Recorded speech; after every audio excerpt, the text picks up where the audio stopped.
예, 이제 또 계속해서 에스더 말씀을 읽겠습니다. 이제 오늘이 저희가 이제 에스더를 읽는 마지막 날입니다. 내일부터는 이제 룻기를 보게 될 텐데, 지금까지 우리가 에스더서를 쭉 읽으면서 하만이 유대인을 학살하려고 하는 계획은 완전히 실패했고 하만은 처형을 당하는 것으로 끝이 나게 됩니다. 그러나 이제 유대인을 학살하는 조서는 아직 이제 취소를 할 수가 없었기 때문에 어제 봤던 것은 왕은 모르드게를 2인자로 세우고 그리고 유다인들이 이제 살 수 있는 새로운 조서를 만들도록 하였습니다. 그러면서 이제 이 새로운 조서 안에는 하만이 학살을 결정한 동일한 날에 유대인들은 이제 자신들의 목숨을 보호할 수 있는 권한을 주고 유대인들을 먼저 공격하는 자들을 이제 진멸할 수 있도록 하셨는데, 오늘 읽는 부분이 그 이제 결전의 날을 어떻게 보면은 다루고 에스더를 이제 끝맺게 되는 것입니다. 1, 2절을 다시 한번 읽으면은 이렇게 되어 있습니다. 아달월 곧 12째 달 13일은 왕의 어명을 시행하게 된 날이라.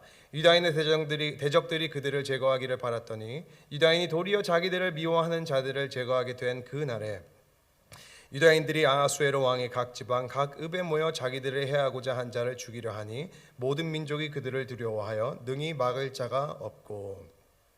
그러니까 제가 어제 말씀드렸던 것처럼 본문을 통해서 우리가 볼 수 있는 것은 하만의 음모 자체에 참여한 자들은 많이 없었긴 했지만 조서에 하만이 만든 조서에 담긴 그 뜻을 따라서 유대인들을 학살하려고 하는 사람들은 많았다는 것을 알 수 있습니다. 그러니까 나중에 또 성경을 보면은 그 페르시아 지방에서 7만 5천 명 지방에서만 7만 5천 명이 이제 죽었다는 것을 보면은 굉장히 그 하나님을 믿는다는 것에, 또 유대인이라는 것에 적대심을 가지고 있던 사람들이 많았다는 것을 알 수 있는데, 상황을 보면은 딱 바뀌고 성경은 오히려 이제 이 날을 유대인들이 도리어 자기들을 미워하는 자들을 제거하는 날이라고 기록을 하고 있습니다. 그러니까 상황이 완전히 이제 뒤바뀌게 된 것을 나타내는 것이고, 2절을 보면은 또 확인할 수 있는 것은 유대인들도 자신의 대적을 해할 권한을 가지고 있었지만 절대로 선제로 먼저 공격을 하지는 않았다는 것입니다.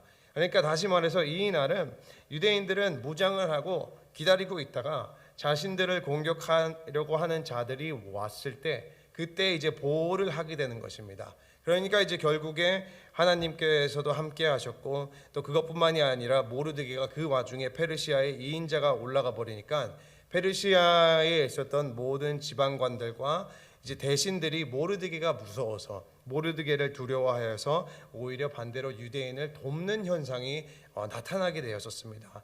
이제 6절과 넘어가서 6절과 이제 10절을 이제 두 구절을 읽으면은 이렇게 기록이 되어 있습니다.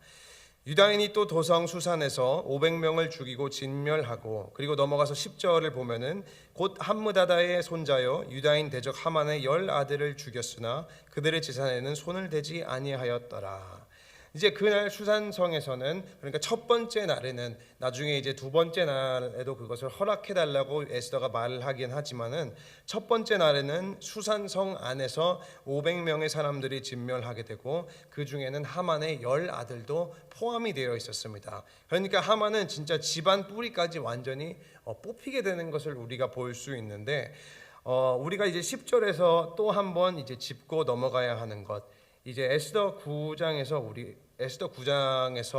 그 정확하게 한 가지 사실을 우리에게 말하고 있는 것은 유대인들은 그 대적들의 재산을 터치하거나 절대로 가져가지 않았다는 것입니다. 그러니까 얼마나 그 대적의 재산을 가져가지 않았다는 사실이 강조가 되냐면은 9절 안에서만 그 사실이 3번이나 반복이 됩니다. 3번이나 반복이 되게 되는데, 어떻게 보면은 이제 첫째 날에도 건드리지 않고, 그리고 둘째 날에도 건드리지 않고, 또 온 지방에서 7만 5천 명이나 되는 그 진멸한 대상들의 그 재산들을 이제 건드리지 않았다는 것이 굉장히 어떻게 보면은 대단한 것입니다. 왜냐하면은 모르드게가 쓴 조서에는 분명히 재물이나 재산을 가져가도 괜찮다고 했었습니다. 그런데 안 가져가는 거예요. 하나도 안 가져갔던 거예요. 이 사실을 가지고 우리가 유심히 볼 수 있는 것은 이제 재물을 가져가지 않고 단순히 목숨을 보호하는 것에서 끝을 맺은 것은 어떤 것을 이제 연상을 시키게 하냐면은 구약에서 이스라엘이 가나안 정복 때 있었던 거룩한 전쟁의 개념. 그러니까 에스더서의 하만의 민족, 그러니까 아말렉 족속이라는 것을 생각을 했을 때 아말렉에 대항하는 거룩한 전쟁으로 이 날을 임했다는 것을 우리가 생각을 해볼 수 있습니다. 그러니까 성경 그리고 역사를 통틀어서 거룩한 전쟁은 구약의 이스라엘이 출애굽을 하고 광야 생활을 끝나고 여호수아에서 이제 가나안 땅을 정복할 때 한 그 전쟁을 뜻하고 이제 그것으로 제한되어 있는 것을 말하는 것입니다. 그러니까 거룩한 전쟁이 역사의 십자군이나 예수님을 빌미로 해서 종교 전쟁 일으키는 것, 그런 거는 아니고 성경에서 이스라엘이 정복했던 그 시기를 이제 거룩한 전쟁이라고 얘기하는데, 하나님께서는 그 시기에 가나안 사람과 그 사람들이 가지고 있었던 모든 재물들을 취하지 않고 진멸하라고 하십니다. 그러니까 이게 히브리어로는 진멸이라는 단어가 헤렘이라는 단어인데, 이 헤렘이라는 단어가 근본적으로 무엇에게 바치다, 무언가에게 바치다, 진멸하다라는 의미를 가지고 있습니다. 그러니까 이스라엘이 가나안 정복을 하면서 했던 전쟁은 하나님께 바쳐지는 전쟁이었다는 것입니다. 그러니까 이스라엘이 물론 이제 가나안 땅을 그 기업을 받기는 하지만 결국에는 그 유익을 위해서 얻기 위한 전쟁이 아니라 하나님의 명령으로 인해서 하나님의 심판을 그 악한 가나안 족속에게 대행을 하고 모든 것을 진멸하고 또 전리품을 챙기지 않음으로써 이 모든 것을 하나님께 바치는 전쟁이었습니다. 그러니까 물론 성경에서 하나님이 이제 가져가도 된다, 허락을 하시면은 전리품을 가져가기도는 했습니다. 왜냐하면은 전쟁을 하는 큰 이유를 생각을 해보면은 다 돈 때문입니다. 전쟁을 해서 이기면은 전리품을 생기고, 전리품도 생기고, 포로도 생기고, 나라나 개인에게 부를 가져다 주니까 전쟁을 하게 되는데, 이스라엘이 가나안 정복을 할 때 한 거룩한 전쟁에는 전리품을 하나도 가져가지 않고 다 진멸을 함으로써 결국에는 내가 잘나서, 결국에는 내가 힘이 세서 전쟁을 이긴 것이 아니라 오직 하나님께서 하셨기 때문에, 그리고 나는 단지 하나님께서 사용하시는 도구였기 때문에 모든 것은 하나님께 바친다라는 의미를 가지고 있는 것이 거룩한 전쟁의 개념입니다. 그리고 이러한 이제 정신이 성경에 또 비슷한 예로 어떠한 것이 있냐면은, 우리가 창세기를 보면은 아브라함의 조카, 그러니까 룻이 이제 소돔에 살고 있었는데 소돔이 이제 공격을 받고 그로 인해 룻이 납치를 당하게 됩니다. 그래서 이제 아브라함이 소돔을 구하기 위해서 소돔 왕을 돕고 다시 사람들과 잃어버린 재물들을 찾아오게 되는데, 그때 왕은 그 소돔 왕은 아브라함에게 고맙다고 보상을 하려고 합니다. 그런데 이제 성경을 보면 아브라함은 거기에서 소돔 왕에게 아무런 보상을 받지 않는 장면이 나옵니다. 그러면서 아브라함이 소돔 왕에게 말한 것이, 내가 너한테 이 보상을 가져가면은 너는 분명히, 그러니까 소돔 왕 너는 분명히 아브라함이 부자가 된 것은 내가 잘 챙겨줘서 그렇다, 그렇죠? 아브라함이 잘 된 것은 내가 잘 도움을 주었다 라는 말을 할 것이 뻔하기 때문에, 아브라함이 하나님으로부터 도움을 받았던 것이 아니라 사람으로 인해서 내가 잘나서 복을 받았다라는 말을 듣지 않기 위해서 아무런 재물을 가져가지 않는, 아무런 재물을 받지 않는 장면이 나오게 됩니다. 그러니까 이러한 거룩한 전쟁의 개념으로 오늘 본문에서 유대인들이 자신의 생명을 보호하고 대적의 재물을 가져가지 않는다는 것은 결국에 모든 것을 하나님께 드린다는 것입니다. 그러니까 이 아달월 13일에 일어난 싸움은 유대인의 어떠한 이 유익을 위한 싸움이 아니라 죽을 수밖에 없었던 상황이 처해 있었는데 하나님께서 주신 도움의 손길로 인해서 자신의 생명을 보존할 수 있게 되었기 때문에 대적들을 멸하는 그 자체로만 만족을 하고 그것에만 감사한다는 것을 알 수 있는 것입니다. 왜냐하면 생각을 해보면 이 대적들이 가지고 있는 재산들이 얼마나 많았었겠습니까? 하만만 은 1만 달란트를 뇌물로 왕에게 주었는데 만약에 다른 사람들을 합하면은 얼마나 그게 많았었겠습니까? 그러나 유대인들은 그 하나님께서 주신 구원을 통해서만 그 구원의 어떤 통로를 이용을 해서 자신의 유익과 사리사욕을 채운 것이 아니라 모든 것을 하나님께 바치고 그냥 구원의 기쁨을 누리는 것으로만 만족하게 되는 것입니다. 그러니까 우리가 이 부분을 정말 보고 함께 따라야 할 수 있는 것이 많다고 생각이 되는 게, 우리의 삶도 동일하게 내가 잘나서 구원을 받은 것이 아니고 내가 지금 이 자리에조차 있는 사실도 그 하나님의 부르심에 있기 때문에 있으니까 함께 우리가 이 자리에 있는 거잖아요. 그렇기에 우리는 구원으로도, 그렇죠, 내가 한 것이 아니라 하나님의 은혜와 하나님의 전적인 하나님의 사랑과 섭리하심으로 이 자리에 있기 때문에 구원으로도 기뻐하고 구원으로도 만족할 수 있는 삶을 살아야 한다는 것입니다. 예수님을 믿음으로써 오는 구원의 어떤 그 기쁨을 이용해서, 그리고 구원받은 사람들이 모인 공동체, 그러니까 교회 안에서 내 부를 나타내고 권력을 행사하려고 하고 더 누리려고 하고 아니면은 섬김을 받으려고 하는, 어떻게 보면은 거룩한 전쟁 가운데서 나의 사리사욕으로 인해서 전리품을 챙기려고 하는 아간, 그렇죠? 아간이 그렇잖아요. 전리품을 구원의 기쁨으로만 만족하는 것이 아니라 그 재물을 보고 탐이 나서 전리품을 챙기는 아간의 심보보다는 구원으로 만족하고 구원으로 기뻐하고 또 그 감사와 기쁨으로 인해서 하나님께 모든 것을 바치는 것이, 우리의 삶을 바치는 것이 유대인들의 그 모습이었고 그것이 우리의 모습이었으면 합니다. 그러니까 구원으로 만족하시는 우리 사랑하는 친구교회 성도님들이 되시기를 주님의 이름으로 축원합니다. 아멘. 이제 넘어가서 12절 13절입니다. 왕이 왕후 에스더에게 이르되 유다인이 도성 수산에서 이미 500명을 죽이고 멸하고 또 하만의 10아들을 죽였으니 왕의 다른 지방에서는 어떠하였겠느냐. 이제 그대의 소청이 무엇이냐. 곧 허락하겠노라. 그대의 요구가 무엇이냐. 또한 시행하겠노라 하니, 에스더가 이르되 왕이 만일 좋게 여기시면 수산에 사는 유다인들이 내일도 오늘 조서대로 행하게 하시고 하만의 10아들 시체를 나무에 매달게 하소서 하니.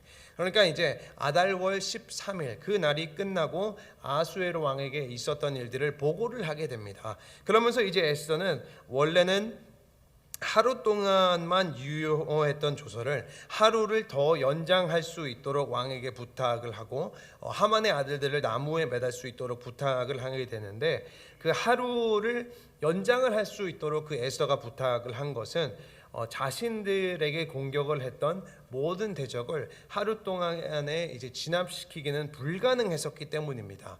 왜냐하면 누군가가 유대인을 공격을 했는데 그 사람에게 이제 방어를 했는데 시간이 지나니까, 몇 시간이 지나니까 그 대적이랑 연관이 되고 또 연관이 되고, 그렇죠, 같이 계획을 꾸린 사람들이 나타나게 되고 또 그 죽이려고 했던 자를 또 찾고, 또 이동 수단이 우리처럼 빠르지 않으니까 만약에 이 오늘 일어난 그 날을 애매하게 흐지부지하게 돼버리면은 남은 대적들이 힘을 또 모아서 분명히 유대인들에게 복수할 것이 뻔하기 때문에, 그러니까 뻔하니까 다 처리하면 복수하지 않으면 복수할 것이 뻔하니까 대적들이 완전히 이제 진멸이 될 수 있도록 왕에게 요구를 하게 됩니다.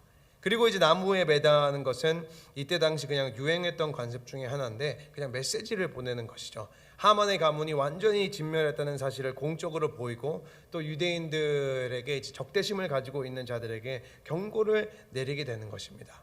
그러니까 이러한 연고로 인해서 수산성 안에서는 유대인들이 자신을 보호하고 적을 진멸하는 날이 하루가 아니라 이제 이틀에 걸쳐서 진행을 하게 됩니다.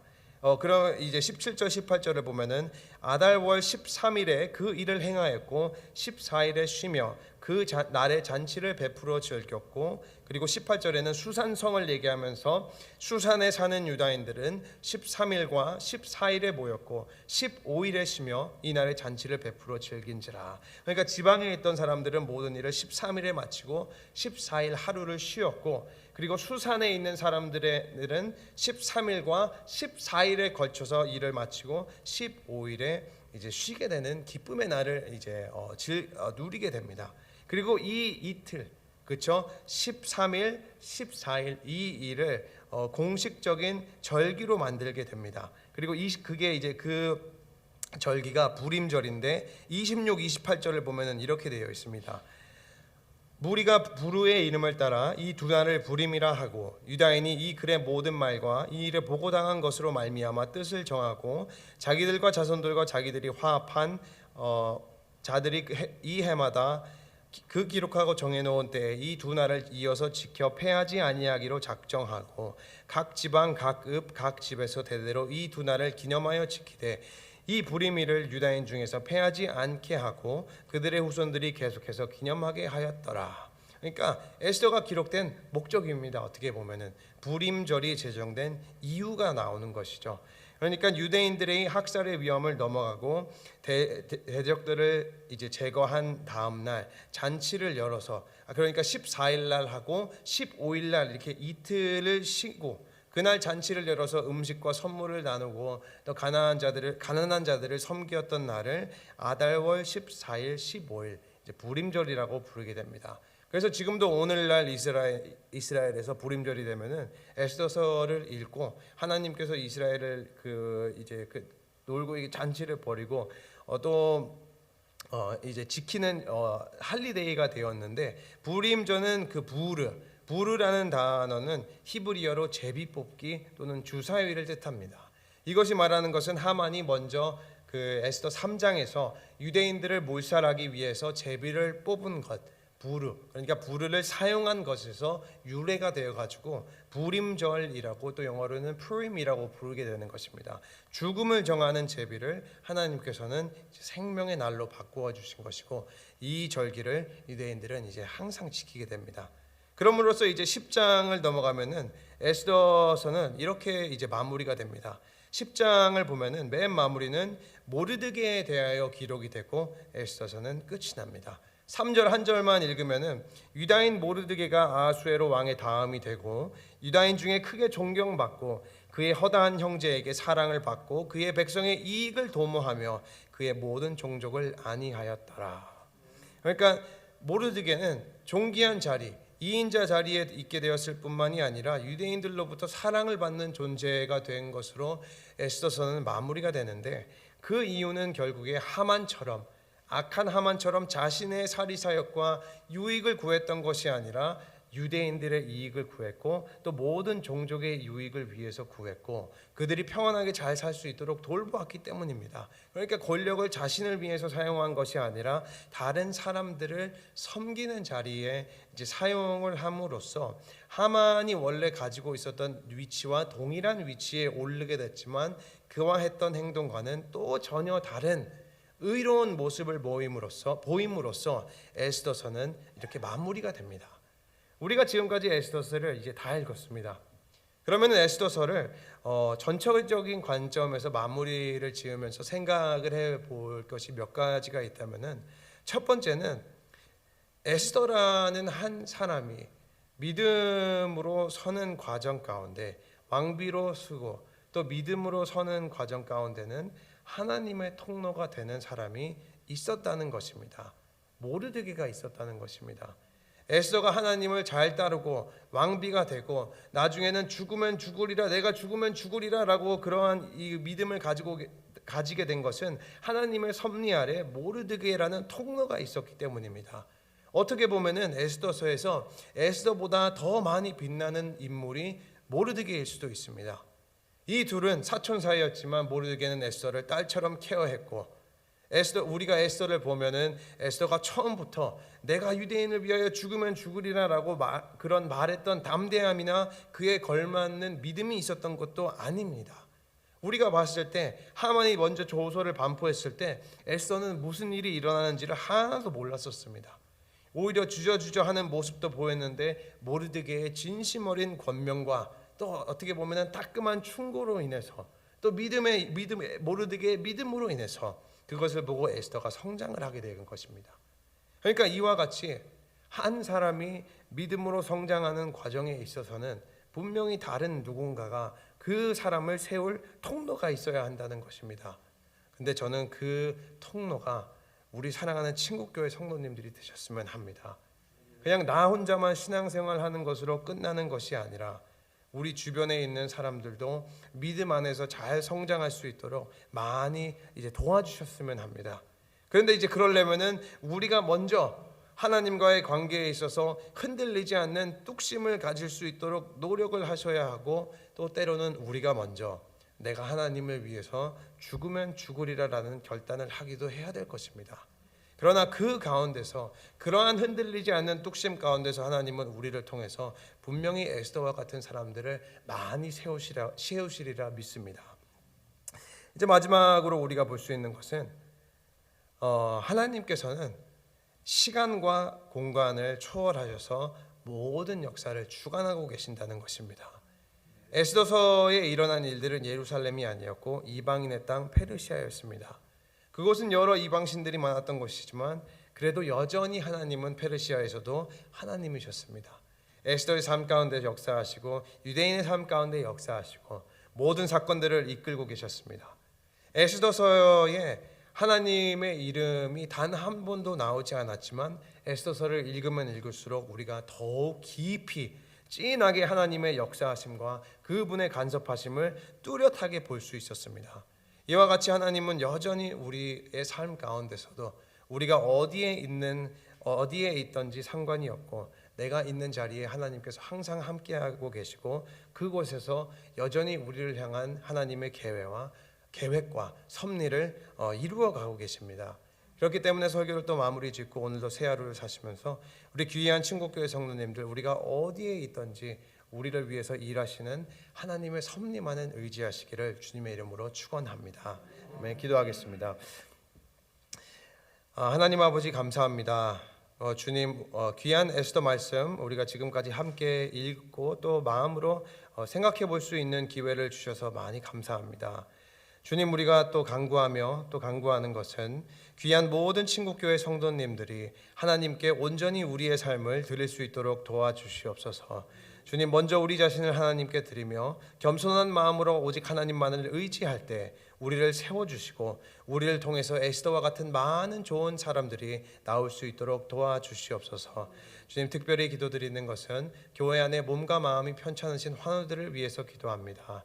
주님, 한 마음 한 뜻으로 계속해서 아픈 환우들과 상황이 어려운 환우들을 위해서 기도할 때 하나님께서 치료의 광선을 베풀어 주시고 하나님의 놀라우신 은혜와 사랑으로 회복될 수 있도록 도와주시옵소서.